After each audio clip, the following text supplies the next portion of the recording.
نحمده ونصلي على رسوله الكريم اما بعد فاعوذ بالله من الشيطان الرجيم بسم الله الرحمن الرحيم رب اشرح لي صدري ويسر لي امري واحلل عقدة من لساني يفقهوا قولي۔ آج ہم گفتگو کریں گے نیکیوں کے شوق کے بارے میں۔ ہم سب کو نیکی کا شوق تو ہوتا ہے، لیکن کبھی یہ معلوم نہیں ہوتا کہ نیکی ہے کیا اور کس وقت کون سی نیکی کرنی ہے، اور کبھی نیکی سامنے ہوتی ہے اور ہمیں نظر نہیں آتی، اور کبھی نیکی نظر بھی آ رہی ہوتی ہے اور کرنے کا شوق نہیں ہوتا۔ تو آئیے آج ہم دیکھتے ہیں کہ کون کون سے کام نیکی ہیں اور کس طرح ان کو پھر کیا جائے، کس رفتار سے کرنا چاہیے، صحابہ کرام کا طریقہ کیا تھا۔ تو سب سے پہلے نیکی کا لفظ جو ہے اس کو سمجھنے کی ضرورت ہے۔ عربی میں نیکی کے لیے لفظ بر استعمال ہوتا ہے، البر، اور بر جو ہے اس میں سچائی، اطاعت، خیر و بھلائی اور فضیلت والے کام یہ سب شامل ہوتے ہیں۔ بر یا برو کا لفظ اس وقت بولا جاتا ہے جب کوئی آدمی نیک ہوتا ہے۔ اسی لیے آپ نے دیکھا ہوگا والدین کے ساتھ نیکی اور نیک سلوک کو بر الوالدین کہتے ہیں۔ کبھی آپ نے یہ لفظ کتابوں میں پڑھا بھی ہوگا، بر الوالدین، والدین کے ساتھ نیکی کرنا یعنی ان کے ساتھ اچھا سلوک کرنا۔ اسی طرح جب کوئی شخص اپنے معاملے میں اچھا سچا ہو، قسم کھانے میں سچا ہو، تو اس کے لیے بھی یہ لفظ استعمال ہوتا ہے۔ اسی طرح جو شخص اپنے رشتہ داریوں کو جوڑنے والا ہو، باوفا ہو، اس کے لیے بھی اس لفظ کو استعمال کیا جاتا ہے۔ اسی طرح جو شخص اپنے رب کی اطاعت کرنے والا ہو، رشتہ داروں سے اچھا سلوک کرنے والا ہو۔ تو بر جو ہے نیکی کے کاموں میں فراخی اور وسعت کے لیے بھی استعمال ہوتا ہے۔ اصل میں بر کہتے ہیں جنگل کو، اور جنگل کا لفظ آتے ہی ہمارے ذہن میں کیا آتا ہے؟ بہت بڑی سی جگہ جہاں طرح طرح کے درخت اور پودے اور مختلف چیزیں اگی ہوئی ہوں۔ اسی طرح بر کا لفظ عربی زبان میں اس نیکی کے لیے استعمال ہوتا ہے جو وسیع پیمانے پر کی جائے، خوب کی جائے۔ قرآن مجید میں سورۃ البقرہ کی آیت نمبر 177 میں بر کا مفہوم بتایا گیا ہے، نیکی کا مفہوم بتایا گیا کہ نیکی کیا ہے۔ اللہ سبحانہ وتعالیٰ فرماتے ہیں لیس البر ان تولوا وجوہکم قبل المشرق والمغرب وَلَكِنَّ الْبِرَّ مَنْ آمَنَ بِاللَّهِ وَالْيَوْمِ الْآخِرِ وَالْمَلَائِكَةِ وَالْكِتَابِ وَالنَّبِيِّينَ وَآتَى الْمَالَ عَلَى حُبِّهِ ذَوِي الْقُرْبَى وَالْيَتَامَى وَالْمَسَاكِينَ وَابْنَ السَّبِيلِ وَالسَّائِلِينَ وَفِي الرِّقَابِ وَأَقَامَ الصَّلَاةَ وَآتَى الزَّكَاةَ وَالْمُوفُونَ بِعَهْدِهِمْ إِذَا عَاهَدُوا وَالصَّابِرِينَ فِي الْبَأْسَاءِ وَالضَّرَّاءِ وَحِينَ الْبَأْسِ أُولَئِكَ الَّذِينَ صَدَقُوا وَأُولَئِكَ هُمُ الْمُتَّقُونَ۔ نیکی یہ نہیں کہ تم اپنے منہ مشرق اور مغرب کی طرف پھیر لو، یعنی کسی ایک خاص ڈائریکشن ہی کو فالو کرنا نیکی نہیں، صرف کسی ایک کام کا ہی ہو کے رہ جانا یا صرف ایک ہی کام کرتے رہنا یہ نیکی نہیں۔ لیکن اصل نیکی اس کی ہے، کس کی؟ جو اللہ اور یوم آخرت اور فرشتوں اور کتابوں اور نبیوں پر ایمان لائے۔ اس سے پتہ یہ چلتا ہے کہ اللہ سبحانہ وتعالیٰ کے ہاں نیکی اس کی قبول ہے جس کے اندر ایمان ہو۔ اگر ایمان نہیں تو انسان نیکی کے بڑے سے بڑے کام کرتا رہے، اس کو آخرت میں کچھ بھی اجر نہیں ملے گا، اسے کچھ بھی حاصل نہیں ہوگا۔ تو اس لیے بہت ضروری ہے کہ ہم سب کو اپنے ایمان کی سب سے پہلے فکر ہونی چاہیے۔ بہت سے لوگوں کے ذہن میں یہ سوال آتا ہے کہ کچھ لوگ مسلمان نہیں لیکن نیکی کے بڑے بڑے کام کرتے رہتے ہیں، ساری زندگی اچھے کام کرتے رہتے ہیں، تو کیا ان کو کچھ نہیں ملے گا؟ تو بات یہ ہے کہ وہ نیکی کے کام بظاہر نیکی کے کام ہیں لیکن جزوی کام ہے، پارشل ہے، کمپلیٹ نیکی نہیں۔ اور سب سے بڑھ کر اللہ کی نگاہ میں جسے سب سے پہلی نیکی قرار دیا گیا وہ نیکی نہیں۔ اور وہ نیکی کیا ہے؟ جس نیکی کے بغیر باقی نیکیاں قبول ہی نہیں ہوتی. یہ بالکل ایسا ہی ہے کہ جیسے آپ ایک بہت ہرا بھرا خوبصورت پھلدار درخت کہیں سے کاٹ کے کسی اور جگہ لا کے کھڑا کر دیں اور اس کے نیچے اپنی جڑ اور بنیاد کچھ بھی نہ ہو, تو اس درخت کا کیا حال ہوگا؟ کیا وہ گرو کرے گا؟ کیا وہ ہرا بھرا ہی رہے گا, یا چند ہی دنوں کے اندر پیلا زرد پڑ جائے گا اور آخر سوکھ کر گر جائے گا اور اس کا پھل بھی بیکار ہو جائے گا. اسی طرح جب تک انسان کے اندر ایمان نہیں ہوتا, اللہ کو انسان نہیں مانتا, یا اللہ کو تو مانتا آخرت کے دن کو نہیں مانتا, یا اللہ کو بھی مانتا آخرت کو بھی مانتا لیکن فرشتوں کو نہیں مانتا, اور اگر وہ فرشتوں کو مانتا لیکن کتابوں کو نہیں مانتا یا نبیوں کو نہیں مانتا, تو اس کی یہ نیکی نہیں, اس کا ایمان نہیں. ایمان کے جتنے بھی ارکان ہیں ان میں سے ایک رکن کا بھی انکار گویا سارے ارکان کا انکار ہے. تو یہ بہت ضروری ہے. آپ کتنے بھی کائنڈ ہو, کیئرنگ ہو, کچھ بھی ہو, لیکن اگر ایمان میں خرابی ہے, عقیدے میں خرابی ہے, تو باقی چیزیں قبول نہیں. یہ میں نہیں کہہ رہی, یہ ہمارا دین بتا رہا ہے, یہ ہماری کتاب بتا رہی ہے. اگر ہم اپنے آپ کو مسلمان کہتے ہیں اور مسلمان ہوتے ہوئے نیکی کرنا چاہتے ہیں, تو سب سے پہلے اپنے ایمان کا جائزہ لینا چاہیے کہ کہیں مجھے ان میں سے کسی بات پر کوئی شک تو نہیں.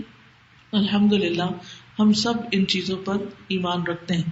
یہاں تقدیر کا ذکر نہیں کیا گیا, لیکن حدیث سے ہمیں تقدیر کا بھی پتہ چلتا ہے. اسی لیے آپ ایمان مفصل کو جب دہراتے ہیں تو والقدر خیرہ وشرہ من اللہ تعالی والبعث بعد الموت, یہ الفاظ بھی عموماً ایمان کی تفصیلات میں آپ ادا کرتے ہیں. دوسری بات یہ کہ ایمان لانے کے بعد اگلا کام کرنے کا کیا ہے؟ وآت المال, مال دے, مال خرچ کرے, دینے والا ہو. کیونکہ انسان کے اندر مال کی محبت کوٹ کوٹ کے بھری ہوئی. سورۃ العادیات میں آتا ہے وَإِنَّهُ لِحُبِّ الْخَيْرِ لَشَدِيدٌ, اور بے شک وہ مال کی محبت میں بڑا شدید ہے, بہت سخت ہے. اور ایک حقیقت ہے کہ مال کی محبت ہمارے دلوں میں تھوڑی یا زیادہ بہرحال ہے. اسی وجہ سے وہ بعض اوقات کہتے ہیں نا, چمڑی جائے پر دمڑی نہ جائے. یعنی لوگ اپنی جان تک دے دیتے ہیں, بڑا رسک لے لیتے ہیں, لیکن اپنے مال کے لیے اتنے زیادہ حریص ہوتے ہیں. اب جو چیز بھی اللہ کی محبت کے راستے میں آڑے آئے اس کو قربان کرنا ضروری ہے. یعنی نیکی کا کانسیپٹ کیا ہے کہ اپنے رب کے لیے انسان, یا اپنے رب کی محبت اور اجر پانے کے لیے انسان ہر اس چیز کو راستے سے ہٹاتا جائے, دیتا جائے, خرچ کرتا جائے جو اس کی راہ میں رکاوٹ بنے. تو وہ آت المال, دے مال. کہاں دے, کس کو دے؟ علی حبہ, اس کی محبت کے باوجود, یا اللہ سبحانہ وتعالی کی محبت کے ساتھ. کس کو دے؟ ذوی القربا, رشتہ داروں کو. رشتہ داروں کو دو. سب سے پہلا حق ان کا بتایا گیا, کیونکہ رشتہ داروں کو دینا ہمیں بہت مشکل لگتا ہے. ہم بعض اوقات باہر دینا پسند کرتے ہیں, اوروں پر خرچ کرنا ہمیں آسان لگتا ہے, لیکن رشتہ داروں پہ خرچ کرنا مشکل لگتا ہے, کیونکہ ہمیں یہ ڈر ہوتا ہے نا پھر وہ ہمارے برابر آ جائیں گے. لیکن یاد رکھیے, جو کام جتنا مشکل لگتا ہے اس پر اجر بھی اتنا ہی زیادہ ہوتا ہے. ذوی القربا والیتامی, اور یتیموں پر خرچ کرے, کیونکہ یتیموں کا کوئی پرسان حال نہیں ہوتا. عام طور پر ماں باپ سر پہ نہیں ہوتے. جن بچوں کے ماں باپ سر پہ ہوتے ہیں تو ماں باپ کو خوش کرنے کے لیے بعض اوقات ان کے بچوں کو بھی کچھ نہ کچھ لے دے دیتے. لیکن جہاں ماں باپ دنیا سے ہی چلے جائیں تو پھر کیا حال ہو. تو ایسی صورت میں یتیموں کا حق بتایا گیا. والمساکین, اور مسکین. مسکین کون ہے؟ جن کے پاس اتنا نہیں کہ ان کی بنیادی ضروریات پوری ہو سکیں. جیسے گھر ہے تو کھانے کو نہیں, 2 وقت کی روٹی پوری ہوتی ہے تو بچوں کو پڑھانے کے لیے مال نہیں, فیس کی رقم نہیں, فیس پوری ہوتی ہے تو کتابیں اور باقی چیزیں نہیں دے سکتے. تو مساکین وہ ہوتے ہیں کہ جن کی اتنی آمدنی نہ ہو کہ جس سے وہ اپنے بیسک نیسیسٹیز جو ہیں لائف کی وہ پوری کر سکیں. یہ کرائیٹیریا ہوتا ہے. فقیر وہ ہوتا ہے جس کے پاس کچھ ہے ہی نہیں, کچھ بھی نہیں, خالی ہے بالکل.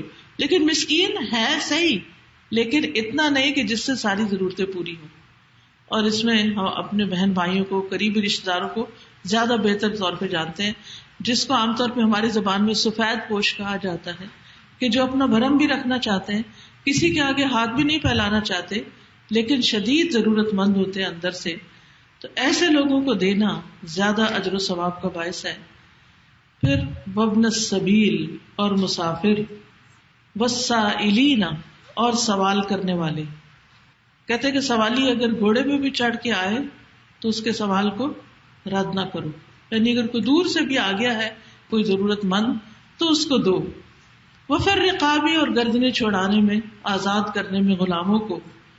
یہ تو ہے مال سے متعلق کچھ ہدایات. اس کے بعد فرمایا وہ اقام الصلاۃ، اور نماز قائم کرے. نیکی کیا ہے؟ بندوں کا حق بھی دینا اور اللہ کی خاطر بندوں کے ساتھ احسان کرنا، اور اس کے بعد نماز قائم کرنا. وآت الزکوٰۃ، اور زکوٰۃ دے. پہلے نفلی صدقات کا ذکر کیا گیا اور اب زکوٰۃ کا ذکر کیا گیا بعد میں، کیونکہ زکوٰۃ تو ہمارے اوپر فرض ہے، وہ تو ہم نے دینی ہی دینی ہے، لیکن مال میں زکوٰۃ کے علاوہ بھی حق ہے. والموفون بعہدہم، اور اپنے وعدے پورے کرنے والے. اذا عاہدوا، جب وہ وعدہ کر لیں، جب کسی کے ساتھ کوئی کمٹمنٹ کر لے پھر اس کو نبھائیں. والصابرین فی البأساء والضراء وحین البأس، اور تنگ دستی، تکلیف اور لڑائی کے وقت صبر کرنے والے. اولئک الذین صدقوا، یہی وہ لوگ ہیں جنہوں نے سچ کہا، یعنی جن کے ایمان کا دعویٰ سچا ہے. واولئک هم المتقون، اور یہی تقوی والے. اس آیت میں ایک خاص خوبی آپ دیکھیے کہ حقوق اللہ اور حقوق العباد میں بہت بیلنس قائم کیا گیا. سب سے پہلے اللہ کا حق بتایا گیا اور ایمان کی جزیات جو ہیں ان کو بتایا گیا. پھر اس کے بعد بندوں کا حق بتایا گیا مال خرچ کرنے کے بعد. پھر نماز اور زکوٰۃ اللہ کا حق، پھر ادھر توجہ دلائی گی. پھر وعدہ پورا کرنا اور صبر کرنا، پھر بندوں کا حق. تو اس طرح دونوں چیزیں. پھر آپ دیکھیے کہ یہاں پر نیکی کے علاوہ اولئک الذین صدقوا، یہ لوگ سچے لوگ ہیں. تو سچائی صرف زبان کی سچائی نہیں ہوتی، سچائی عمل کی سچائی بھی ہوتی ہے. اور پھر وَأُولَئِكَ هُمُ الْمُتَّقُونَ، اسی کا نام تقوی بھی ہے. تو نیکی، تقوی، سچائی، یہ سب ایک دوسرے کے لیے لازم و ملزوم. حدیث میں نیکی کی تعریف کیا کی گئی ہے؟ وابصہ بن معبد رضی اللہ عنہ کہتے ہیں کہ میں رسول اللہ صلی اللہ علیہ وسلم کے پاس آیا تو آپ نے فرمایا تم نیکی اور گناہ کے بارے میں پوچھنے آئے ہو؟ میں نے کہا جی ہاں. تو آپ نے فرمایا اپنے دل سے پوچھو. نیکی وہ ہے جس سے تمہارا نفس مطمئن ہو اور جس سے تمہارا دل مطمئن ہو، یعنی تمہارا دل جس پر خوش ہو جائے. اور گناہ وہ ہے جو تمہارے دل میں کھٹک جائے اور تمہارے سینے میں اس کے بارے میں تردد ہو جائے. چاہے لوگ تمہیں فتویٰ دیں اور بار بار فتویٰ دیں، لیکن اگر تمہارا دل مطمئن نہیں تو اس کا مطلب ہے کہ تم وہ کام ٹھیک نہیں کر رہے. اب آپ دیکھیے قرآن مجید سے ہمیں نیکی کی ڈیٹیلز پتا چلی کہ کیا کیا کام نیکی کے ہیں، اور حدیث سے ہمیں کیا پتا چلا کہ چند چیزیں تو گنی جا سکتی ہیں، لیکن زندگی میں ہر لمحے میں جو کچھ ہم کر رہے ہوتے ہیں وہ سب کچھ تو نہیں گنا جا سکتا. یعنی قرآن مجید سے ہمیں پوری لسٹیں تو نہیں ملے گی. ٹھیک ہے، جگہ بجگہ مختلف اچھے کاموں کا ذکر کیا گیا ہے، لیکن نیکی کا ایک جامع کمپریہنسو کانسیپٹ ہمیں دے دیا گیا ہے اور ہمیں ایک معیار دے دیا گیا ہے کہ جب تم کوئی کام کر رہے ہو تو اس کے کرتے وقت اور کرنے کے بعد اپنے دل کا جائزہ لو. کیا فیل ہوتا ہے، کیسے لگتا ہے؟ کچھ کام ایسے ہیں جن کو بعض اوقات ہم نیکی سمجھ کے نہیں بھی کرتے، لیکن ایسے کسی کی مدد سمجھ کے انسانیت کی وجہ سے کر دیتے، لیکن آپ نے دیکھا ہوگا کہ کرنے کے بعد ہمارے دل کا حال کیا ہوتا ہے، اتنا خوش ہوتا ہے اور پھر وہ اتنی لائٹ فیلنگ ہوتی ہے.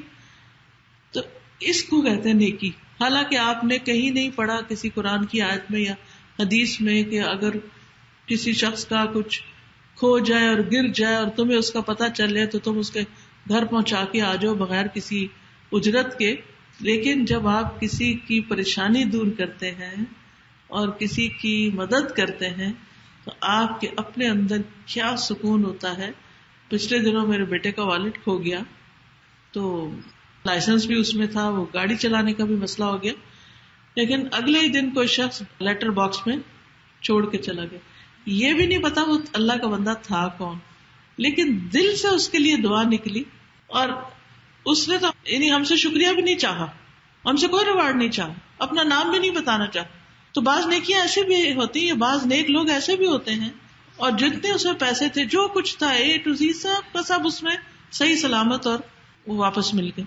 اب آپ دیکھیں یہ ایک نیکی ہے، لیکن اس کا ذکر کہیں لکھا ہوا نہیں آپ کو ملے گا کہ اگر آپ کو کسی کی کوئی چیز مل جائے تو پھر آپ اس کے گھر اس طرح پہنچا کے آئیں کہ آپ اس کو اپنی شکل بھی نہ دکھائیں تو یہ بہت اعلیٰ درجے کی نیکی ہوگی. یعنی اس طرح کی تفصیلات نہیں ملتی. یہ ہمارے اندر اللہ نے ایک چیز رکھ دی اور ہمیں عقل اور سمجھ بھی دی، اور پھر ہمارے اندر ایک ضمیر رکھا، اور پھر ہمیں ایک معیار دیا کہ جو چیز تم اپنے لیے پسند کرتے ہو وہی تم دوسروں کے لیے پسند کرو. تو یہ نیکی ہے. تم مومن ہی نہیں ہو سکتے جب تک تمہارے اندر یہ بات نہ آئے. اس کو ایمپتھی کہتے ہیں نا، کہ دوسروں کی جگہ اپنے آپ کو رکھ کے دیکھو کہ اپنے لیے تم کیا چاہو گے، کیا پسند کرو گے. کتنا بہترین معیار ہمیں دے دیا گیا کہ جو ہم اپنے لیے چاہتے ہیں وہی ہم دوسرے کے لیے کر دیں. اگر ہماری کوئی چیز کھو جائے تو ہم کیا چاہیں گے کہ کوئی ہمیں لوٹا دے جس کو ملے. تو اسی طرح اگر کسی کی کھو گئی اور ہمارے بس میں ہے کہ ہم لوٹا دیں جا کے، تو ہمیں بھی پھر وہی کرنا چاہیے. اسی طرح اور بھی بہت سے ایسے کام، مثلاً آپ کسی ایسی جگہ پر ہیں کہ کوئی شخص آپ کو جانتا نہیں، لیکن اچانک اس کو کسی مدد کی ضرورت ہے، کسی کو کوئی ہارٹ اٹیک ہو گیا، کوئی گر گیا ہے، کوئی کچھ. اب آپ کہ نہیں میرے تو رشتے دار نہیں، میں تو نہیں جانتا کون، تو اس لیے میں تو آگے نہیں بڑھ سکتا. نہیں، انسانیت کے نام پر بھی بعض اوقات بہت سی چیزیں ہمیں سمجھ آتی ہیں، اور اس میں ہمیں بظاہر کوئی ریوارڈ ملنے والا نہیں ہوتا. دنیا میں ہمیں کوئی اس نیکی کا ثواب نہیں دے سکتا، لیکن ہمارا دل کہتا ہے کہ ہمیں یہ کرنا چاہیے، کہ ہمارا ایک انسانی فریضہ ہے. تکلیف میں کوئی بھی شخص ہے اس کی مدد کرنی. تو کرنے کے بعد جب کیفیت ایک دفعہ ہماری ہو جاتی ہے تو نیکسٹ ٹائم اگر ایسی اپرچونٹی آئے تو اس کو اویل کر لیں، اس کو جانے نہ دیں ہاتھ سے. اور اسی طرح کچھ کام ایسے ہوتے ہیں جو ہوتے غلط ہے، لیکن لوگ کہتے ہیں نہیں نہیں مجبوری ہے اور ضرورت ہے، مگر اس کے باوجود آپ کے دل میں وہ کھٹکھٹ ڈالے ہی رکھتے ہیں. تو ایسی چیزوں کو چھوڑ دینا چاہیے.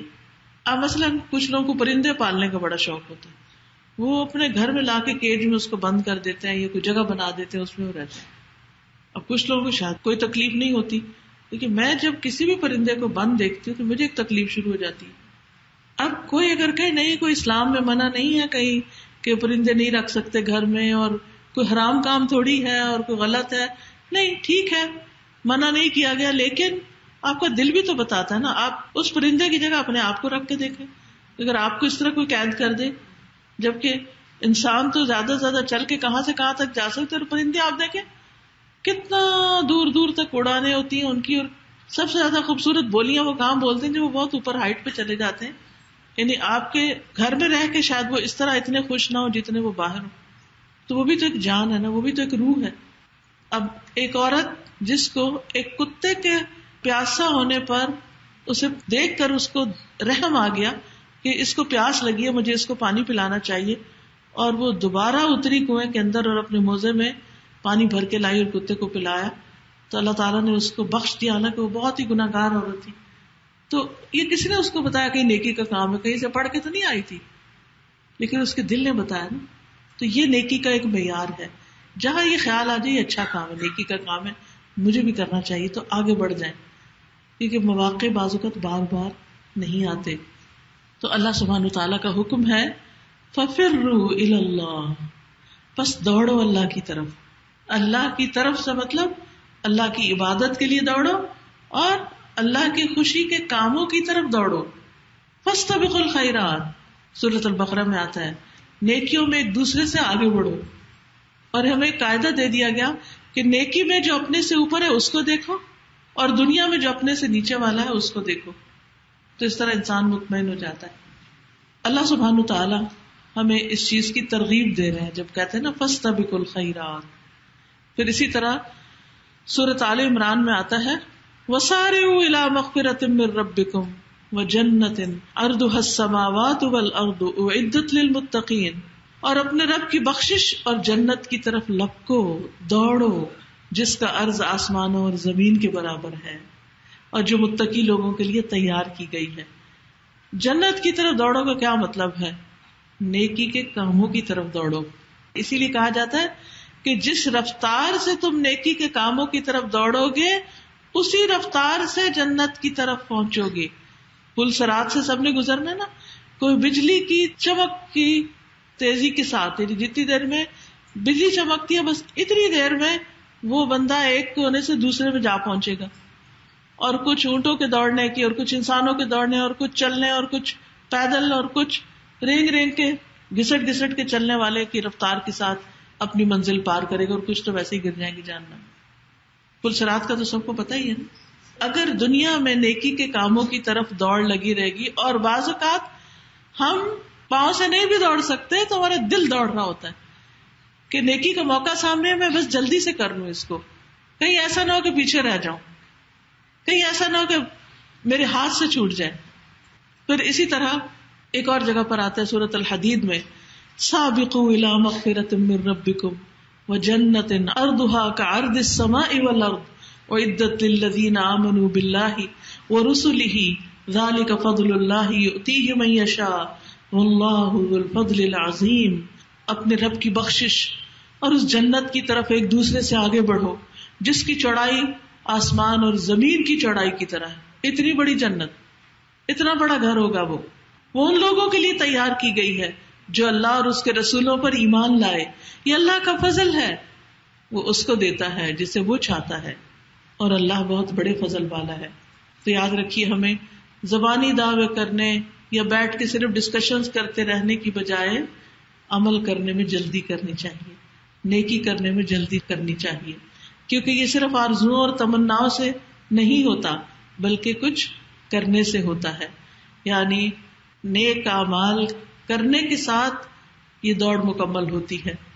جنہیں زمین و آسمان کا رب پسند کرتا ہے اور ان کاموں سے رب راضی ہوتا ہے, ان کاموں کو بجا لانا ہی دراصل اس راہ میں دوڑنا ہے.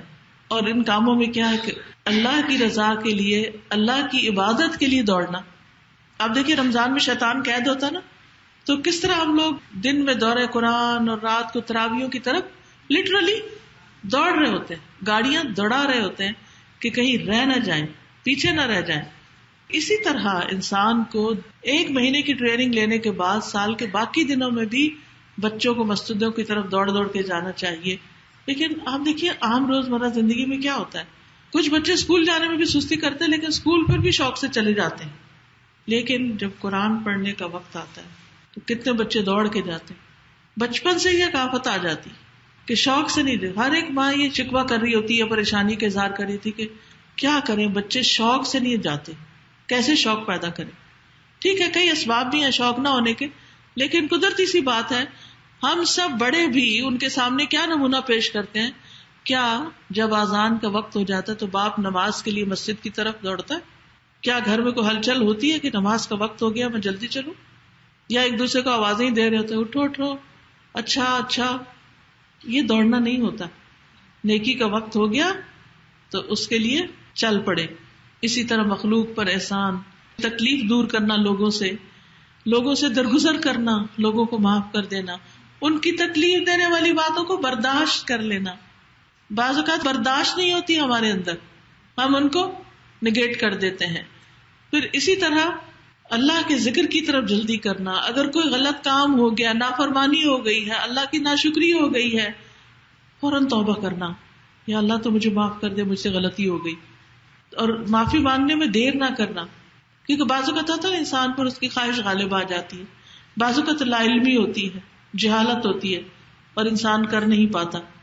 تو ایسی صورت میں انسان جب اللہ کی طرف دوڑتا ہے تو پھر اس کے لیے مشکل نہیں ہوتی. پھر اسی طرح انسان کو ان چیزوں پر ضد کرنے سے بچنا چاہیے جو انسان کو پتا ہے کہ اسے پھسلانے والی ہے.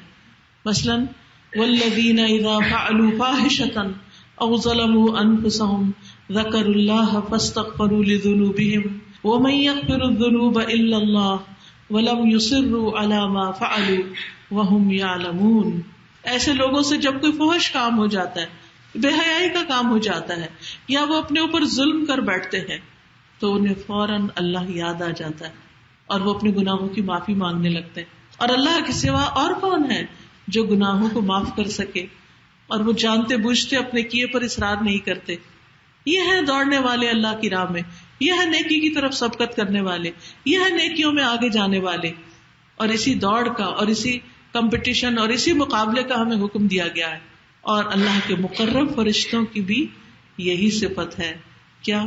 قرآن مجید میں سورۃ النازعات میں آتا ہے فالسابقات سبقا فالمدبرات امرا.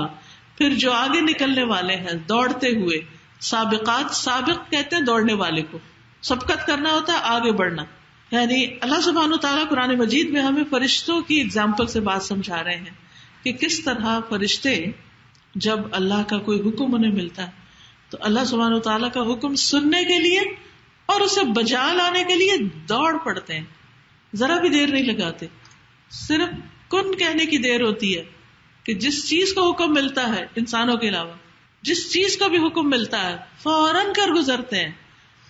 انما امرہ اذا اراد شیئا ان یقول لہ کن فیکون، کہ اس کا معاملہ تو یہ ہے کہ جب وہ کسی کام کے کرنے کا ارادہ کرتا ہے، کسی چیز کا، اذا اراد شیئا تو کیا کہتا ہے، انما یقول لہ، اس چیز کو کہتا ہے کن، ہو جاؤ، بن جاؤ، وہ ہو جاتی ہے، دیر نہیں لگاتی. ساری مخلوق اس کی اطاعت کے لیے اس طرح دوڑ رہی ہے. اور فرشتے بھی فالسابقات سبقا. ہاں، انسانوں میں سے بھی کچھ ہوتے ہیں جن میں خاص طور پر انبیاء، ان کی صفت قرآن مجید میں ہی بتائی گئی ہے سورۃ المؤمنون 61 میں، اولئک یسارعون فی الخیرات وہم لہا سابقون. یہ وہ لوگ ہیں جو نیک کاموں میں جلدی کرتے ہیں اور یہی ان کی طرف آگے نکلنے والے ہیں. یعنی انبیاء علیہم السلام عام انسانوں کی نسبت نیکی کے کاموں میں جلدی کرتے تھے، آگے آگے نکل جاتے تھے. سورۃ الانبیاء میں آتا ہے انہم کانوا یسارعون فی الخیرات ویدعوننا رغبا ورہبا وکانوا لنا خاشعین، کہ بے شک وہ نیکیوں میں جلدی کرتے تھے، نیکی کے کاموں میں جلدی کرتے تھے، سستی نہیں. سستی کس کی علامت ہے؟ منافقین کی. اور ہمیں رغبت یعنی خوشی کے ساتھ اور خوف سے ڈر کے پکارتے تھے، اور وہ ہمارے ہی لیے عاجزی کرنے والے تھے، ہمارے آگے جھکنے والے. یعنی نیکی کا انہیں کوئی غرور نہیں ہوتا تھا. دنیاوی معاملات میں تو آپ نے دیکھا ہوگا عام طور پر لوگ جب کوئی ان کو اچیومنٹ ہوتی ہے تو کس طرح وہ اپنے آپ کو پروجیکٹ کر رہے ہوتے ہیں یا کس طرح کی ایکسائٹمنٹ شو کر رہے ہوتے ہیں. لیکن دین والے یا نیکی میں آگے بڑھنے والے یا نیکی کے کام کرنے والے فخر نہیں جتاتے، اپنے آپ کو نمایاں نہیں کرتے، انسانوں سے اس کا بدلہ نہیں چاہتے، بلکہ ان کے اندر اس نیکی کی وجہ سے اور ہمبلنس آ جاتی اور خشوع آ جاتا ہے. وہ اللہ کے آگے جھک جاتے ہیں. نبی صلی اللہ علیہ وسلم جب کوئی معاملہ پیش آتا تھا تو فوراً نماز کی طرف دوڑتے تھے. خوشی کی بات ہوتی تو آپ سجدے میں گر جاتے تھے، جہاں ہوتے وہیں سجدہ کر لیتے تھے. تو کس بات کی علامت ہے؟ مکہ فتح ہوا تو آپ کی کیفیت کیا تھی کہ آپ سر جھکا کے آگے بڑھ رہے تھے، مکہ میں داخل ہو رہے تھے. صحابہ کرام کے بارے میں آتا ہے کہ مختلف اعمال میں وہ نیکیوں میں ایک دوسرے سے دوڑ لگاتے تھے، آگے سے آگے جاتے تھے. اس میں ہم دیکھتے ہیں کہ ایک دفعہ حضرت عمر رضی اللہ عنہ کہتے ہیں کہ رسول اللہ صلی اللہ علیہ وسلم، میں اور ابو بکر عبداللہ بن مسعود کے پاس سے گزرے اور وہ قرآن پڑھ رہے تھے. تو نبی صلی اللہ علیہ وسلم کھڑے ہو کر سننے لگے اور ہم بھی سننے لگے. پھر عبداللہ بن مسعود نے رکوع اور سجدہ کیا تو آپ نے فرمایا مانگو تمہیں دیا جائے گا، مانگو تمہیں دیا جائے گا، یعنی رکوع اور سجدے میں بھی دعا کرو. پھر واپس جاتے ہوئے رسول اللہ صلی اللہ علیہ وسلم فرمائے نہیں، وہاں سے پھر چل پڑے. آپ نے دیکھا عبداللہ بن مسعود قرات کرے کیونکہ ان کی قرات اتنی خوبصورت تھی کہ آپ نے فرمایا کہ جو چاہتا ہے کہ اس طرح قرات کرے جیسے میں کرتا ہوں تو وہ عبداللہ بن مسعود کی قرات کی طرح پڑھے. تو آپ صلی اللہ علیہ وسلم نے جاتے ہوئے یہ بات فرمائی کہ جو شخص قرآن کو اس طرح تر و تازہ پڑھنا چاہتا ہے جیسے وہ نازل ہوا یعنی آپ صلی اللہ علیہ وسلم پر، اسے چاہیے کہ وہ ابن ام عبد کی قرات پر اسے پڑھے، یعنی عبداللہ بن مسعود کی طرح پڑھے. اب یہ بات عبداللہ بن مسعود کے حق میں بہت بڑا کریڈٹ تھی. تو حضرت عمر کہتے ہیں کہ میں عبداللہ بن مسعود کو خوشخبری سنانے کے لیے رات کے وقت گیا جو رسول اللہ صلی اللہ علیہ وسلم نے ان کے بارے میں فرمائی تھی. جب میں نے ان کا دروازہ کھٹکھٹایا تو انہوں نے میری آواز سنی، کہا کہ اس وقت رات کے وقت آپ یہاں کیوں تشریف لائے؟ کہنے لگے میں اصل میں آپ کو خوشخبری سنانے آیا ہوں کہ آپ کی قرات کو آپ صلی اللہ علیہ وسلم نے اتنا پسند کیا ہے. تو انہوں نے کہا ابو بکر آپ پہ سبقت لے گئے ہیں، یعنی وہ آپ سے پہلے ہی مجھے آ کے بتا چکے ہیں. تو عمر کہتے ہیں کہ اگر انہوں نے ایسا کیا تو وہ نیکیوں میں بہت زیادہ آگے بڑھنے والے ہیں. میں نے جس معاملے میں بھی ان سے مقابلہ کیا وہ ہر معاملے میں مجھ سے آگے بڑھ گئے، ہر چیز میں آگے بڑھ گئے. تو بعض لوگ ہوتے ہیں طبعاً نیکی میں جلدی کرنے والے، سستی نہیں ہوتی ان کے اندر، بعض لوگوں کو ایفرٹ لگانی پڑتی، لیکن اللہ سبحانہ وتعالیٰ کا چونکہ حکم ہے فاستبقوا الخیرات، نیکیوں میں دوڑ لگا دو، آگے بڑھ جاؤ. تو ہمیں بھی اس کے لیے کوشش کرتے رہنا چاہیے. اور نیکی کا کام چھوٹا ہو یا بڑا ہو اسے شوق سے کرنا چاہیے، بوجھ سمجھ کے نہیں، مصیبت سمجھ کے نہیں. حضرت ابو بکر کے بارے میں آتا ہے کہ ایک مرتبہ رسول اللہ صلی اللہ علیہ وسلم اپنی مجلس میں بیٹھے ہوئے تھے، تو آپ نے صحابہ سے پوچھا تم میں سے آج کون روزے سے ہے؟ تو ابو بکر کہنے لگے کہ میں. آپ نے فرمایا آج تم میں سے کون کسی جنازے پر گیا ہے؟ ابو بکر کہتے ہیں میں. آپ نے فرمایا تم میں سے آج کسی نے مسکین کو کھانا کھلایا؟ ابو بکر نے کہا میں. آپ نے فرمایا آج تم میں سے کس نے مریض کی عادت کی ہے؟ ابو بکر نے کہا میں. تو رسول اللہ صلی اللہ علیہ وسلم نے فرمایا یہ سب کام جب کسی آدمی میں جمع ہو جاتے ہیں تو وہ ضرور جنت میں داخل ہو جاتا ہے. اچھا، ہم جب کوئی ایک نیکی کر لیتے ہیں تو ہم اسی پر ہی راضی ہو کے بیٹھے میں کہا وہ کر لیا نا، کافی ہے نا، میں یہ جو کرتی ہوں. کئی لوگوں کی بھلائی، بندگان خدا کی خدمت میں دن رات لگے رہتے ہیں، گھر جا کے نماز نہیں پڑھتے کہ تھک گئے ہیں. اگر ان سے کہا جائے تو کہتے دیکھیں نماز پڑھنے والے میں نے اتنی زیادہ لوگوں کی خدمت کی، میرے لیے وہی کافی. نہیں، عبادت اپنی جگہ، اللہ کا حق اپنی جگہ اور بندوں کا حق اپنی جگہ.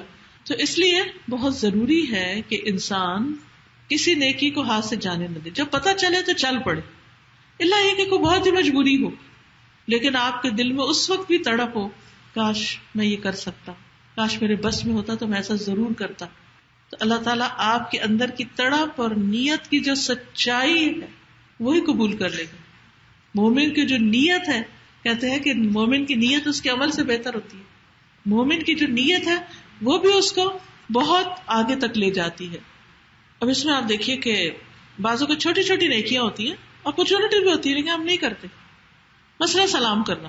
اغار رضی اللہ عنہ فرماتے ہیں کہ رسول اللہ صلی اللہ علیہ وسلم نے میرے لیے کھجور کی ایک زنبیل یا ایک باسکٹ کہہ لیں دینے کا حکم دیا جو انصار کے ایک شخص کے پاس تھی، لیکن اس نے دینے میں کچھ دیر کر دی. تو میں نے حضور صلی اللہ علیہ وسلم سے گفتگو کی کہ آپ نے میرے لیے کہا تھا کہ وہاں کھجوریں ہیں کسی کے پاس، تو ابھی تک وہ مجھے ملی نہیں، تو اب کیا کروں؟ تو آپ نے ابو بکر رضی اللہ عنہ سے فرمایا کہ ابو بکر ذرا ان کے ساتھ جاؤ اور تم اس کی کھجوریں لے دو. تو وہ کہتے ہیں کہ ابو بکر رضی اللہ عنہ نے مجھ سے مسجد میں وعدہ کیا کہ جب ہم صبح کی نماز پڑھیں گے تو پھر اس کے بعد وہاں چلیں گے، اپائنٹمنٹ بنا لی. چنانچہ میں نے ان کو وہاں پایا جس کا انہوں نے مجھ سے وعدہ کیا تھا، وہ مل گئے مجھے، تو ہم چل دیے. بس جب کوئی آدمی ابو بکر رضی اللہ عنہ کو دور سے دیکھتا تو آپ کو سلام کر دیتا.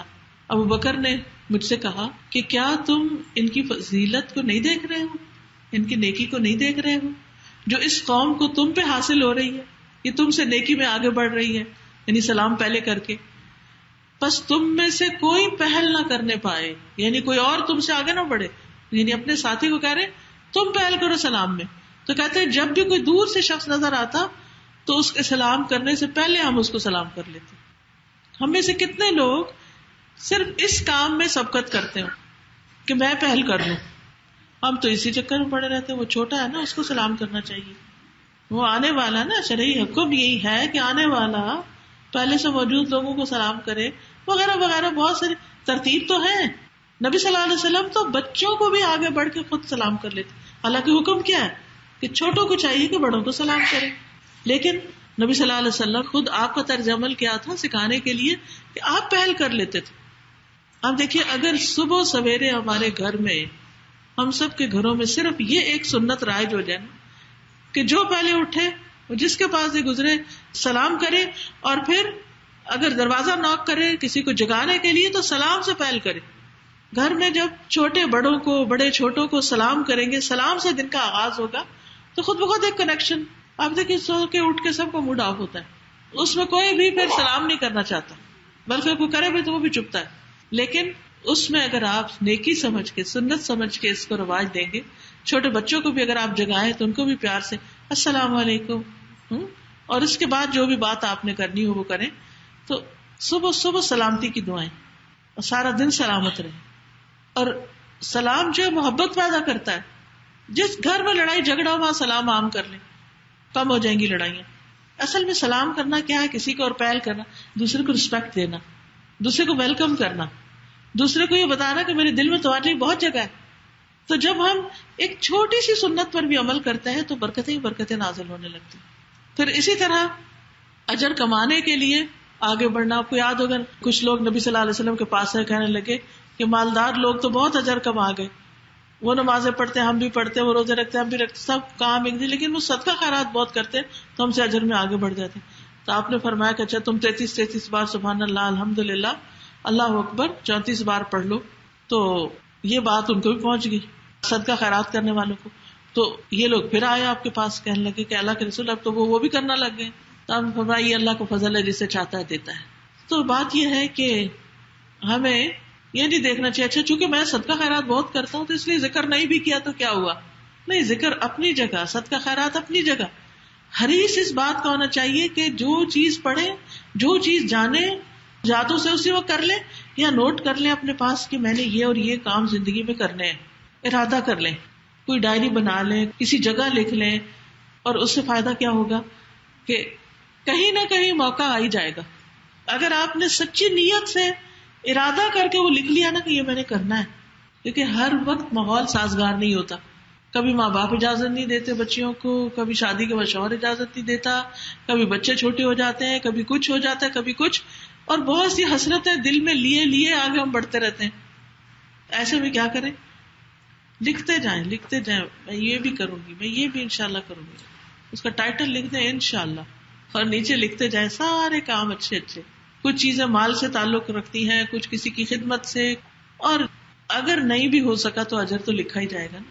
اور اگر لکھا ہوگا تو آپ کو یاد آ جائے گا, میں نے اپنے سے وعدہ کیا تھا کہ یہ کام میں ضرور کروں. خاص طور پر وہ خواتین جو قرآن مجید پڑھ رہی ہیں, حدیث پڑھ رہی ہیں, ان کے سامنے کئی اپرچونٹیز آتی ہیں, ان کو کئی نئی باتوں کا پتہ چلتا ہے, نیکی کے چھوٹے چھوٹے کام بڑے بڑے اجر والے, اور فوری طور پر کبھی وہ کام کرنا نہیں آتا, کبھی وہ موقع نہیں ہوتا تو رہ ہی جاتا ہے, پھر بھول ہی جاتا ہے. تھنگس ٹو ڈو کی لسٹ بنائی ہوتی ہے نا ہم نے دنیا کے سارے کاموں کی. ہم اپنا ڈے پلان جب کرتے ہیں یا ویک پلان کرتے ہیں تو سارے کام لکھ لیتے ہیں, ہم یہ اور یہ اور یہ کریں گے, لیکن پھر کیا ہوتا ہے, نہیں ہو جاتے, پھر اگلے دن لکھتے ہیں, پھر آگے لکھتے ہیں, جب تک ہو نہیں جاتا ہم ٹک نہیں کرتے اس کو. ایسے نیکی کے کاموں کی بھی ٹو ڈو لسٹ بنا لیں اپنی, کہ کبھی تو کریں گے نا انشاءاللہ. تو بھلائی کے کاموں میں جلدی کرنا اور ان کے نیت اور ارادہ کرنا, یہ انسان کا اللہ کے ساتھ ایک معاملہ ہوتا ہے, اور انسان کے اندر اللہ تعالیٰ اس کی سچائی کو دیکھتا ہے. کچھ لوگ جنگ تبوک میں جا نہیں سکے تھے, لیکن جب آپ واپس آ رہے تو فرمایا کچھ لوگ جو پیچھے مدینہ میں رہ گئے, لیکن وہ جس گھاٹی کو تم نے عبور کیا وہ تمہارے ساتھ تھے, اجر میں تمہارے ساتھ برابر کے شریک تھے, کیونکہ انہیں عذر نے روک لیا تھا. تو جب عذر روک لیتا ہے تو پھر کوئی بات نہیں, اور اگر عذر کے بغیر انسان سستی کرتا ہے تو پھر معاملہ مختلف ہو جاتا ہے. تو یاد رکھیے جو دنیا میں نیکی میں جلدی کرتے ہیں وہ جنت کی طرف بھی جلد پہنچ جائیں گے. قرآن مجید میں آتا ہے اولئک یسارعون فی الخیرات وہم لہا سابقون, یہ لوگ ہیں جو نیک کاموں میں جلدی کرتے ہیں اور یہی ان کی طرف آگے نکلنے والے ہیں, اور سابقون جو ہیں وہ ہی مقربون ہیں. اب دیکھیے دنیا میں ہم سب کس کے قریب ہونا چاہتے ہیں, جو ہمیں بہت محبوب ہو, ہم اس کے پاس جانا چاہتے ہیں, اس کے پاس رہنا چاہتے ہیں, اس کے ساتھ بیٹھنا چاہتے ہیں, اس کے آس پاس رہنا چاہتے ہیں, لیکن پاسبل نہیں ہوتا ہمیشہ. تو کچھ لوگ ہیں ان کو اللہ کے قرب کا بڑا شوق ہوتا ہے کہ مجھے اللہ تعالیٰ اپنے قریب کر لیں, مجھے اپنے چنے ہوئے بندوں میں شامل کر لیں, مجھے اپنا محبوب بنا لیں. خاص طور پر وہ لوگ جو اللہ سے محبت کرتے ہیں, ان کے دل کی یہ چاہت ہوتی ہے کہ اللہ سبحانہ وتعالیٰ بھی ان سے محبت کرے, اور بیٹھے بیٹھے اللہ کی یاد میں ان کی آنکھوں سے آنسو بہنے لگتے ہیں. لیکن اس کے لیے کیا کرنا ہوگا, نیکیوں میں جلدی کرنی ہو. فرمایا والسابقون السابقون اولئک المقربون فی جنات النعیم ثلۃ من الاولین وقلیل من الآخرین. اور جو پہل کرنے والے ہیں وہی آگے بڑھنے والے ہیں, یہی لوگ مقرب ہیں جو نعمتوں والے باغوں میں ہوں گے, پہلوں میں سے بہت ہوں گے, پچھلوں میں سے کم, یعنی بعد کے ادوار میں کم. سونے اور جواہرات سے بنے ہوئے تختوں پر آرام کر رہے ہوں گے, ان پر تکیہ لگائے ہوئے آمنے سامنے بیٹھنے والے ہوں گے, یعنی ریکلائن کر رہے ہوں گے, ریسٹ کر رہے ہوں گے. ان پر چکر لگا رہے ہوں گے وہ لڑکے جو ہمیشہ لڑکے ہی رکھے جائیں گے, یعنی ان کے جو سرونٹس وہ سرو کرنے والے ہوں گے وہ ہمیشہ ینگ رہیں گے، اور ساغر اور سراہیاں اور لبالب بھرے ہوئے پیالے لے کر جو بہتی شراب کے ہوں گے وہ ان کے آگے پھر آئیں گے، جس سے وہ سر درد میں مبتلا نہ ہوں گے نہ بہکیں گے، اور ایسے پھل لے کر جنہیں وہ پسند کرتے ہیں، اور پرندوں کا گوشت لے کر جس کی وہ خواہش رکھتے ہیں. یعنی یہ ساری چیزیں جو ہیں یہ ان کے اعمال میں سبقت کا بدلہ ہے ان کے لیے. جنت میں بلند درجات پر ہوں گے. قرآن مجید میں آتا ہے ان المتقین فی جنات ونہر فی مقعد صدق عند ملیک مقتدر. بے شک تقوی والے لوگ باغوں اور نہروں میں ہوں گے سچائی کی مجلس میں، فی مقعد صدق عظیم بادشاہ کے پاس جو بے حد قدرت والا ہے. یعنی واقعی قیامت کے دن ان کو اللہ تعالیٰ کا قرب نصیب ہوگا. خاص مجلس سجائی جائے گی، بہترین کرسیاں لگائی جائیں گی، مسک کے ٹیلوں پر لوگ بیٹھے ہوں گے اور اللہ سبحانہ وتعالیٰ ان کو اپنا دیدار کروائیں گے. یہ پوری کائنات میں سے چنی ہوئی مخلوق کن لوگوں پر مشتمل ہوگی؟ یہ وہی جو دنیا میں متقی ہیں اور جو اللہ کے مقرب ہیں، جو اللہ کی محبت میں انتھک محنت کرتے ہیں، کوشش کرتے ہیں، آگے سے آگے جاتے ہیں. یاد رکھیے یہ دنیا میں ہمارے پاس وقت بہت تھوڑا ہے، اس کو ہم نے استعمال کرنا ہے. تو پہلی بات جو ہم نے سمجھی وہ کیا ہے کہ نیکیوں میں دیر نہیں لگانی. اچھا قرآن پڑھوں گی، اچھا ابھی نہیں، ابھی یہ کام، ابھی وہ کام. پڑھو نہیں، سمجھو گی.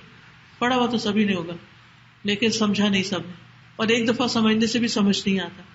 لیکن چھوٹی چھوٹی چیزیں ہمیں روکے رکھتی کیونکہ ہم پلان نہیں کرتے کہ کب اور کس وقت. کوئی ڈیڈ لائن نہیں ہے ہماری کہ اب ہم شروع کر لیں گے، اور پھر چھوٹی چھوٹی چیزوں کو بہانہ بنا کے ہم پیچھے رہ جاتے ہیں. تو پلان کریں کہ کب ارلیسٹ میں، کیونکہ موت کا تو پتہ نہیں نا کب آ جائے، تو کب ارلیسٹ میں امپورٹنٹ کام شروع کر رہی ہوں جو نیکی کے ہیں. کچھ کام ہوتے ہیں نیکی کے وہ بہت امپورٹنٹ اور ارجنٹ ہوتے ہیں جن کو جلد شروع کرنا چاہیے. نمبر 2، نیکی کے جو مواقع ہیں ان کو انسان غنیمت سمجھے. زندگی کو ختم ہونے سے پہلے، عمر کو پورا ہونے سے پہلے، نعمتوں کے زائل ہونے سے پہلے، صحت اور جوانی کے جانے سے پہلے، آسانی کے جانے سے پہلے اور تنگی آنے سے پہلے، چاہے رزق میں ہو، چاہے اوقات میں ہو، چاہے کسی بھی چیز میں، تو نیک اعمال میں جلدی کرنی چاہیے. کیونکہ انسان کو نہیں پتا کب بڑھاپا آ جائے، کب بیماری آ جائے، کب دجال آ جائے، کب قیامت آ جائے، کب انسان کا دل ہی بدل جائے. تو اس لیے انسان کا جب دل نرم ہو، جب انسان کو شوق آ جائے تو پھر کچھ نہ کچھ شروع کر لے، اپنے آپ کو پکڑ لے اور نیکی کو تھام لے. اور پھر نیکی میں سب سے پہلے تو اس رب کا حق ہے ہم پر جس نے ہمیں پیدا کیا، اس کی عبادت میں کچھ نہ کچھ اضافہ کرتے چلے جائیں. فرائض کے علاوہ نوافل کی ادائیگی کو بھی لازم کریں، کیونکہ حدیث میں آتا ہے کہ بندہ فرض ادا کرنے کے بعد نفل ادا کر کے مجھ سے اتنا قریب ہو جاتا ہے کہ میں اس سے محبت کرنے لگتا ہوں. تو ہم یہ نہ ہر وقت پوچھا کریں یہ فرض ہے، یہ لازم ہے، یہ ضروری ہے. نہیں، جب ایک چیز کے بارے میں بتا دیا گیا کہ یہ اچھی چیز ہے تو اس کو فرض نفل پہ نہ تولیں، اسے کر لیں. اور اگر فرض نہیں بھی تو نفل تو ہوگا ہی نا، اللہ کی محبت کے قابل تو بنائے گا ہی. پھر اسی طرح نماز پڑھتے ہوئے تھوڑا قیام لمبا کر لینا، تھوڑا رکوع میں تسبیحات زیادہ پڑھ لینا، راتوں کو اٹھنے کی کوشش کرنا. اب لمبی لمبی راتیں آ رہی ہیں آپ کے پاس، اللہ کی خوشنودی کے لیے روزے رکھنا، اللہ کے راستے میں خرچ کرنا، کثرت سے اللہ کا ذکر کرنا، اللہ کے کلام سے محبت کرنا اور اس کو پڑھنا اور سمجھنا. یہ اللہ کے حقوق میں سے چند باتیں یاد دہانی کے لیے. پھر والدین کے ساتھ، یہ انبیاء کی خصوصی صفت رہی ہے کہ وہ اپنے والدین کے ساتھ ہمیشہ اچھا سلوک کرتے تھے، کیونکہ اللہ کے حق کے بعد سب سے بڑی نیکی ماں باپ کے ساتھ حسن سلوک ہے. پھر اسی طرح والدین کی خدمت کو لازم کر لینا اگر وہ قریب ہیں، دور ہیں تو مالی مدد سے کسی نہ کسی طرح ان کا ساتھ دینا. مثلا اگر بزرگ ہو گئے ہیں اور آپ خود نہیں ان کی خدمت کر سکتے تو ان کے لیے کسی سرونٹ کا ارینج کر دیں، اس کی پے کا بندوبست کر دیں، کسی ایسی سہولت کا بندوبست کر دیں کہ جو آپ کو اللہ نے مال میں وسعت دی ہے اس سے آپ ان کے لیے زندگی آسان کر دیں. تو ہر عمل سے پہلے والدین کی خدمت کو مقدم رکھیں، یعنی نماز روزے کے بعد. پھر اسی طرح ان پر مال خرچ کرنے کے علاوہ اگر والدین مسلمان نہ بھی ہوں پھر بھی ان سے اچھا سلوک کریں، اگر نیک نہیں پھر بھی اچھا سلوک کریں. مشرک والدین کے ساتھ بھی صلہ رحمی کا حکم ہے. پھر اسی طرح ماں سے نیکی انسان کے درجات بلند کرتی ہے. آپ کو معلوم ہے کہ اویس قرنی جو ہیں، جو یمن کے رہنے والے تھے، ان کی ماں جو تھی وہ بوڑھی تھی. ان کی خدمت کی وجہ سے وہ نبی صلی اللہ علیہ وسلم کے پاس آ نہ سکے. لیکن جب بھی کوئی یمن کی طرف سے دستہ آتا تو حضرت عمر پوچھتے کہ یہاں اس میں کوئی اویس بن عامر بھی ہیں. یہاں تک کہ اویس جو تھے وہ آپ کے پاس آ گئے ایک دن. آپ نے ان سے پوچھا کیا مراد قبیلے سے، فلاں شاخ سے، اور کیا آپ کو پہلے برس کی بیماری تھی پھر ٹھیک ہو گئی، اور کیا صرف ایک درہم کے برابر جگہ رہ گئی. ساری نشانیاں جو نبی صلی اللہ علیہ وسلم نے ان کو بتائی تھی وہ اس کے مطابق ان کو پرکھ رہے تھے. تو انہوں نے کہا ہاں. کہا آپ کی والدہ ہیں؟ کہا ہاں. کہا میں نے نبی صلی اللہ علیہ وسلم سے سنا تھا کہ تمہارے پاس اہل یمن کے دستوں کے ہمراہ اویس بن عامر آئے گا. وہ قبیلہ مراد سے، پھر شاخ قرن سے ہوگا. اسے برس کی بیماری تھی جو صرف ایک درہم کے برابر رہ گئی، ساری ٹھیک ہو گئی. اس کی والدہ ہے، وہ اس کے ساتھ نیکی کرنے والا ہے. اگر وہ اللہ پر کسی کام کی قسم کھا لے اللہ اسے پوری کر دے گا. سبحان اللہ. یعنی ماں کے ساتھ نیکی کرنے کی وجہ سے وہ اللہ کا اتنا مقرب ہے کہ اللہ تعالیٰ اس کی بات پوری کر دے گا. یعنی جیسے دعا قبول ہو جاتی ہے نا کچھ لوگوں کی. اگر تم یہ کر سکو گے کہ وہ تمہارے لیے بخشش کی دعا کرے تو اس سے درخواست کر لینا کہ وہ تمہاری بخشش کی دعا کر دے. تو حضرت عمر نے کہا بس آپ میرے لیے بخشش کی دعا کریں. تو انہوں نے دعا کر دی. حضرت عمر نے پوچھا آپ کہاں جانا چاہتے ہیں؟ کہا کوفہ. میں نے کہا کیا میں آپ کے لیے وہاں کے عامل کو خط نہ لکھ دوں؟ کہا مجھے یہ زیادہ پسند ہے کہ خاک نشین لوگوں میں رہوں، مجھے کوئی نہ پہچانے. تو بہرحال نیکی کرے انسان اور خفیہ طریقے سے کرے، لوگوں میں شہرت پانے کے لیے نہیں. پھر اسی طرح رشتہ داروں کے ساتھ صلہ رحمی، رشتہ داروں کے ساتھ اچھا سلوک، اور خصوصاً ان سے جو ہم سے کاٹے، جو ہمیں نہیں پوچھتے. جب عید بقرہ عید وغیرہ ہو تو اس میں آپ ان کو تحفے تحائف دیں، آپ ان کا خیال رکھیں. وہ نہیں رکھتے نہ صحیح، وہ ان کا عمل، وہ ان کا اخلاق. ہمیں اپنے اخلاق کی فکر ہونی چاہیے. ہم ہمیشہ دوسروں کی فکر کرتے رہتے، وہ ایسا کرتا ہے وہ ایسا کرتا ہے. بھائی ہم کیا کرتے ہیں؟ ہم اس وقت کو اس میں ضائع کرنے کی بجائے اپنے طور پر وہ کرنا شروع کر دیں. پھر سلام دعا سے رشتہ داریوں کو تازہ رکھنا. یعنی بعض اوقات ہم مال سے مدد نہیں کر سکتے، وزٹ نہیں کر سکتے، پاس نہیں جا سکتے، تو نبی صلی اللہ علیہ وسلم نے فرمایا بلو ارحامکم ولو بالسلام، اپنی رشتہ داریوں کو تازہ رکھو خاص سلام کے ذریعے. اور اب واٹس ایپ نے تو کام بہت آسان کر دیا. سب رشتہ داروں کے نمبر لے لیں، گروپ بنا لیں، اور کبھی کبھی کوئی سلام دعا ضرور کر لیں ان سے. پھر ان کے اوپر خرچ کرنا، یعنی باہر دینے سے پہلے رشتہ داروں کی ضرورت پوری کرنا. رشتہ داروں کے بعد تمام لوگوں کے ساتھ نیکی. ہر اچھا اخلاق والا کام جو ہے وہ نیکی شمار ہوتا ہے. حسن اخلاق نیکی ہے. جابر کہتے ہیں کہ ہر نیکی جو تم کسی امیر یا فقیر کے ساتھ کرو وہ صدقہ ہے. بعض اوقات ہم کہتے ہیں تو امیر ہے، نہیں امیر ہے تو اس کے ساتھ کسی اور طرح کی نیکی کر لو. نبی صلی اللہ علیہ وسلم نے فرمایا کہ نیکی کے کام کو حقیر نہ سمجھو، خواہ کسی کو ایک رسی ہی دو. بعض اوقات ایسا ہے کسی کو باندھنے کے لیے کوئی چیز چاہیے ہوتی ہے، اس کے لیے اس وقت وہی بڑی امپورٹنٹ ہوتی، تو اس سے مدد کر دو. یا کسی کو جوتی کا تسمہ ہی دے دو، چھوٹی سے چھوٹی چیز دینا بھی کافی ہے. تو لوگوں کے لیے فائدے کا بنے. لوگوں نے نبی صلی اللہ علیہ وسلم سے پوچھا اللہ تعالیٰ کو کون سے لوگ پیارے ہیں اور کون سے عمل اچھے لگتے ہیں؟ آپ نے فرمایا وہ لوگ اللہ کو زیادہ محبوب ہیں جو دوسرے لوگوں کے لیے سب سے زیادہ فائدے کے ہوں، ہر ایک کو فائدہ پہنچائیں، اس میں بخل نہ کریں. آپ کسی کو فائدہ پہنچائیں گے کئی گنا زیادہ بڑھ کے واپس آپ ہی کی طرف آئے گا. تو کسی کی بھی خیر اور بھلائی کرنے سے رکے نہیں. پھر مسکرا کے دیکھنا، پھر حشاش بشاش چہرے سے ملنا، پھر سلام کو عام کرنا، دوسرے سے اچھی بات کریں، منفی باتیں نہ کریں، دل خوش کرنے والی باتیں کریں. کسی کو کھانے پینے کے لیے کوئی چیز آفر کر دینا، کسی کے لیے پانی کا بندوبست کر دینا. نبی صلی اللہ علیہ وسلم نے فرمایا آدم کے بیٹے کے کل 360 جوڑ یا ہڈیاں ہوتی، ہر روز ہر جوڑ کی طرف سے صدقہ ادا کرنا لازم ہے. ہر اچھی بات صدقہ ہے. آدمی کا اپنے بھائی کی مدد کرنا صدقہ ہے. پانی کا ایک گھونٹ پلانا بھی صدقہ ہے، وہ بھی ہمارے جسم کا صدقہ ادا ہو رہا ہوتا ہے. اسی طرح کسی کو لفٹ دے دینا، سواری میں مدد کر دینا، سامان اٹھا لینا، کسی کا اٹھا کے رکھ دینا، راستہ دکھانا، کسی کی وحشت اور تنہائی دور کرنا، کسی کا ڈپریشن دور کرنا. نبی صلی اللہ علیہ وسلم نے فرمایا نیکی کے کسی کام کو معمولی نہ سمجھنا، خواہ تم کسی اداس آدمی کو جو تنہائی اور خوف محسوس کر رہا ہو اسے انس اور اپنائیت مہیا کرو. کسی کا قرض چکا دینا، قرض کا بندوبست کسی کا کرنا جو ہے یہ بھی صدقہ ہے. اللہ کی خاطر لوگوں پر خرچ کرنا، اپنے شر سے دوسروں کو بچانا. اگر ہم کسی کو کچھ نہیں دے سکتے تو کم از کم تکلیف نہ دیں، اور نیکیاں کرنے کے لیے دعائیں مانگتے رہنا. اور ان دعاؤں میں بہت خوبصورت دعا ہے، رب اوزعنی ان اشکر نعمتک التی انعمت علی وعلی والدی وان اعمل صالحا ترضاہ واصلح لی فی ذریتی انی تبت الیک. اور دوسری دعا میں آتا ہے وادخلنی برحمتک فی عبادک الصالحین. اے اللہ مجھے توفیق دے کہ میں تیری نعمت کا شکر ادا کروں جو تو نے مجھ پہ اور میرے ماں باپ پہ کی، اور یہ کہ میں نیک عمل کروں جسے تو پسند کر دے. وَأَنْ أَعْمَلَ صَالِحًا تَرْضَاهُ، اور اپنی رحمت سے مجھے اپنے نیک بندوں میں شامل کر لے، کیونکہ نیکی کرنے والا ہی نیک ہوتا ہے اصل میں. اور پھر یہ دعا بھی، اللہم انی اسألک فعل الخیرات وترک المنکرات وحب المساکین وان تغفر لی وترحمنی وَإِذَا أَرَدْتَ فِتْنَةً فِي قَوْمٍ فَتَوَفَّنِي غَيْرَ مَفْتُونٍ وَأَسْأَلُكَ حُبَّكَ وَحُبَّ مَن يُحِبُّكَ وَحُبَّ عَمَلٍ يُقَرِّبُ إِلَى حُبِّكَ.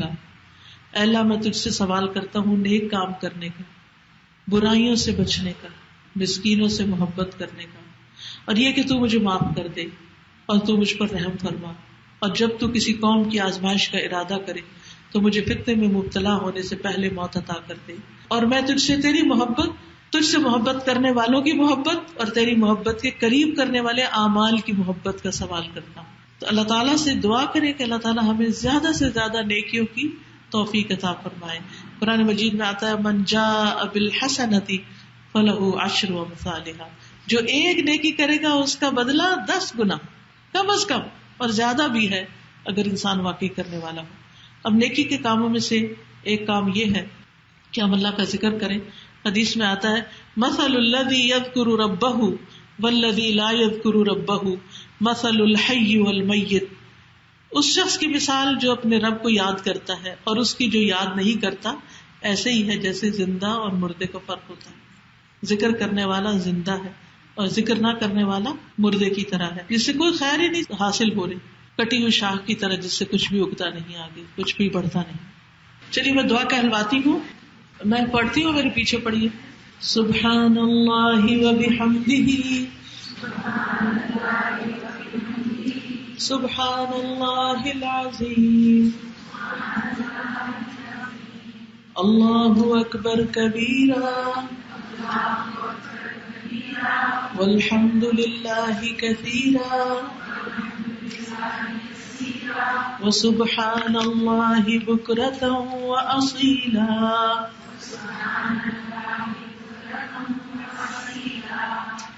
اللہم صل علی محمد وعلی آل محمد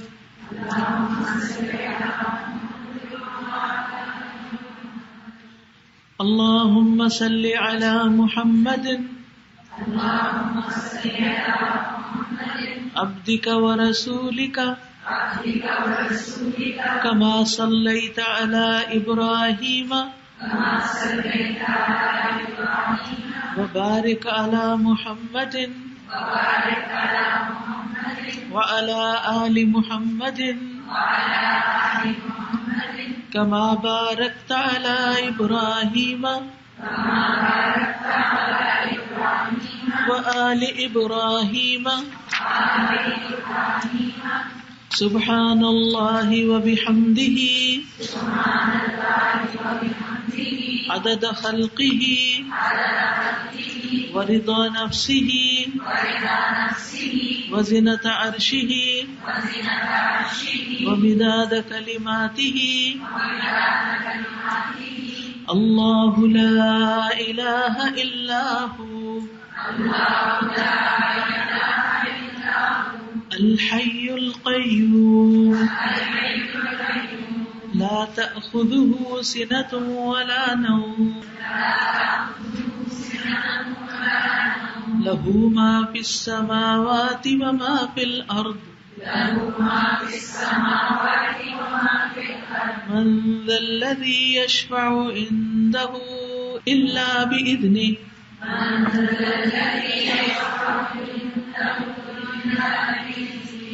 يعلم ما بين أيديهم وما خلفهم ولا يحيطون بشيء من علمه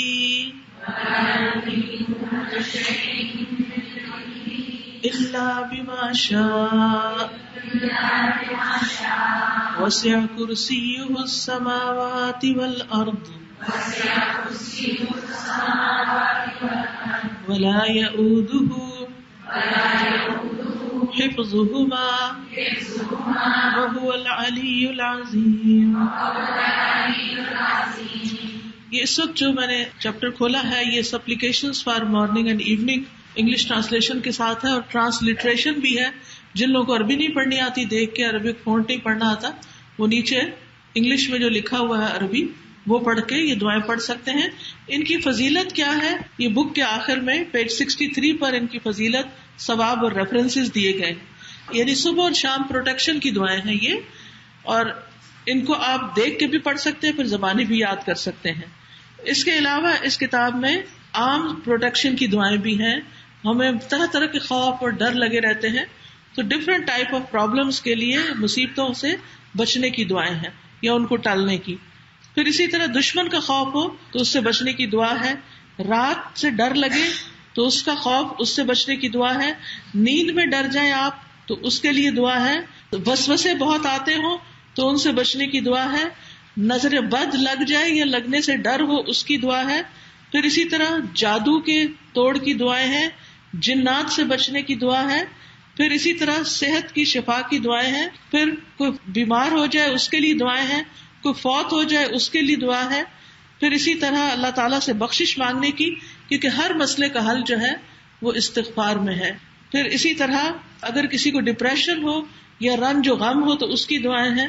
پھر اسی طرح کچھ نماز کے بعد کے اذکار ہیں اور پھر اللہ سبحانہ تعالیٰ سے استخارہ کرنے کی دعا ہے. یہ ایک کتاب کے اندر بہت محنت کی گئی ہے. عربک میں ہے, انگلش ٹرانسلیشن ہے, ٹرانسلیٹریشن ہے. اگر آپ لے کے کسی اور کو دینا چاہیں تو آپ باقی کتابوں میں سے کچھ خرید سکتے ہیں تاکہ ان کے اوپر جو پوسٹیج کے چارجز وغیرہ ہیں وہ اس سے نکل جائیں گے انشاءاللہ تعالی. بہت سے لوگ طرح طرح کی پریشانیوں میں مبتلا رہتے ہیں. حل کس کے پاس ہے بتائیے مجھے؟ اللہ کے پاس, صرف اللہ کے پاس. اور ہم جاتے ہیں کس کے پاس؟ لوگوں کے پاس. یہ کتاب اگر گھر میں ہے نا تو بہت سے مسائل کا حل اور دعائیں اسی کے اندر ہیں انشاءاللہ. اللہ تعالیٰ آپ سب کی مدد کرے. اللہ تعالیٰ آپ کو جزائے خیر دے, ہر طرح کے شر بیماری سے محفوظ رکھے. اللہ تعالیٰ اس مسجد کو آباد کرے اور اس کے انتظام کرنے والوں کو, جن لوگوں نے آج اس کا انتظام کیا, سارے والنٹیئرز کو اور جنہوں نے ان سارے پروگرامز کو ارینج کیا, اللہ تعالیٰ ان سب کو بہترین جزا دے. اللہ تعالیٰ آپ کے دلوں میں جو دعائیں اور نیک تمنائیں ہیں ان کو پورا کرے. اور اب چونکہ نماز کا وقت ہے تو اس لیے ہمیں اس سے زیادہ آگے نہیں جانا چاہیے. میں اختتام کرتی ہوں. سبحانک اللہم و بحمدک اشہد ان لا الہ الا انت استغفرک و اتوب الیک. السلام علیکم و رحمۃ اللہ وبرکاتہ.